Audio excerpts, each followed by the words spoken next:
हलाओ हलाओ हलाओ हलाओ। आए हुए मेरे प्यारे प्यारे भाइयों, आए हुए मेरे प्यारे प्यारे भाइयों एवं बाल के काटने वाले नाइयों, बाल के काटने वाले नाइयों, बगल बगल चौराहे के मीठा बनाने वाले हलवाइयों, अगल बगल चौराहे के मीठा बनाने वाले हलवाइयों एवं नवरत्न में बकरा उनका काटने वाले कसाइयों, बकरा उनका काटने वाले कसाइयों एवं दूसरा ससुर अपने अपने देवर की भौजाइयों, अपने अपने देवर की भौजाइयों एवं अच्छी अच्छी प्यारी प्यारी अपने अपने पति की लुगाइयों, आपसे बुलवाए और हम आपका दर्शन पाए।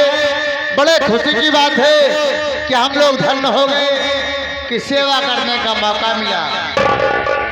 जैसे कि आप सब बुलवाए हैं और हम लोग आए हैं तो हम चाहेंगे कि आज की रात आप लोग शांति का परिचय बनाएंगे। अगर आप लोग शांति का परिचय बनाएंगे तो हम सब कलाकार वादक साथ कहते हैं कि आज की रात हम लोग अपना अपना खोल कर दिखाएंगे दिल दिल दिल, और जब हम लोग खोल कर दिखाएंगे तो आप सब भी खूब ही मजा पाएंगे। मजा साथ साथ थोड़ा से कष्ट कि ना ही कहीं आना है ना तो कहीं जाना है, सिर्फ एक बार बैठ के प्रेम से लेना है भगवान प्रभु का नाम।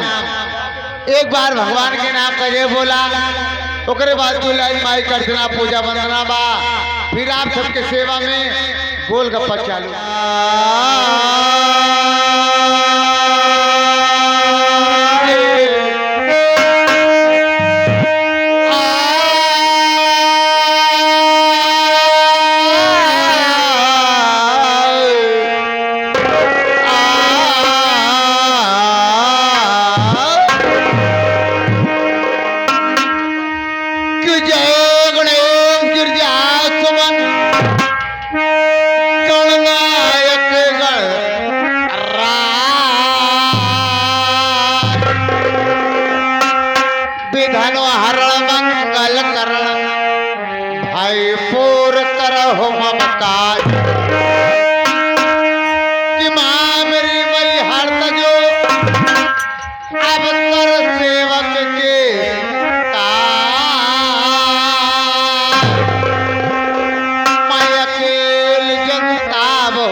हर नगरी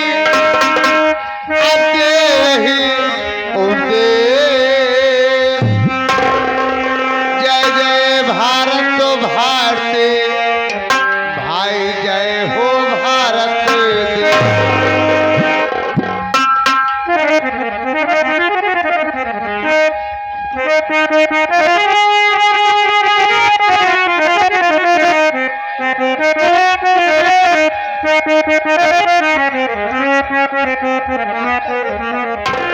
तो होती प्रीतिया हमार जननी कि लागल, तो होती प्रीतिया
देते